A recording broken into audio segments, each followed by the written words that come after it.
My name is Rob Veck, and this is Just 4 Minutes.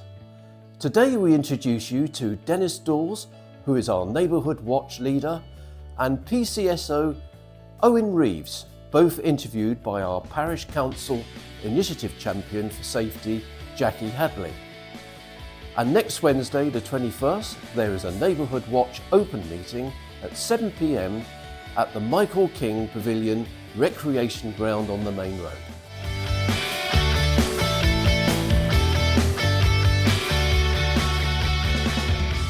In Common Voices, issues were raised about burglaries, abuse on social media, bullying of young people and older children, and young people hanging around children in lower year groups.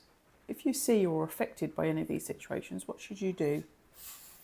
Well, it depends how serious the situation is, actually. I mean, if it's something very serious and it's ongoing, then you phone 999. I would suggest you don't interfere personally, because you can get into all sorts of trouble that way. You can, if you know the children's parents, if it's youngsters making problems, then perhaps you could have a word with them. The bottom line is, if it's important enough, tell the police 999, or if it's not absolutely urgent, 101.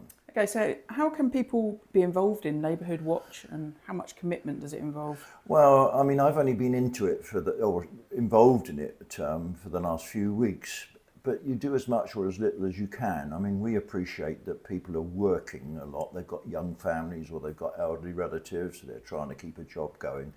So we don't expect too much. I mean, what we'd like to do is get a coordinator in every street in the village, but that's not going to happen. I mean, we've got a lot of streets here with only about 5 or 6 of them that have got coordinators. So if there's anybody who wants to take part, then great.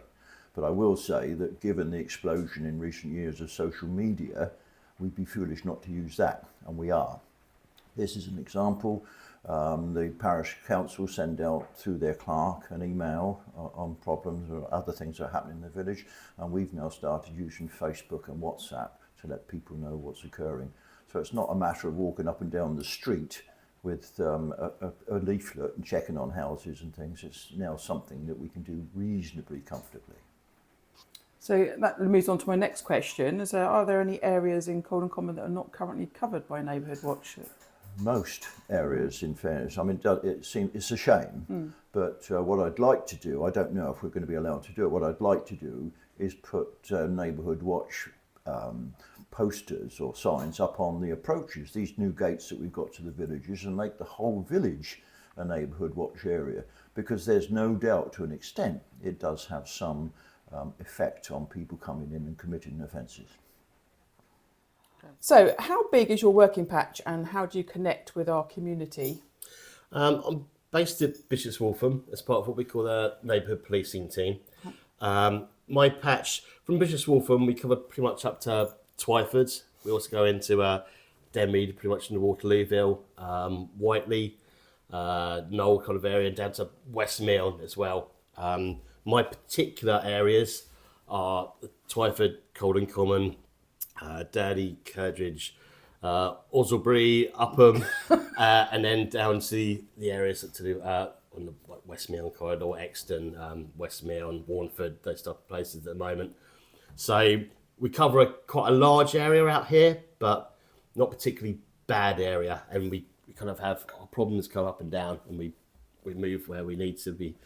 In terms of connecting with the community, about once every 4 weeks, I usually try and have a beat surgery. That'll be on our Winchester Police Facebook page. It goes on there, and I go up to the coffee drop-in at the community centre. The Parish Council have my details as well. I have contact with Debbie the clerk from the Parish Council quite regularly. And if people have any issue or anything they need to discuss, if it gets reported through, I'll probably be most likely the person that sees it and follows it up with them. Fantastic.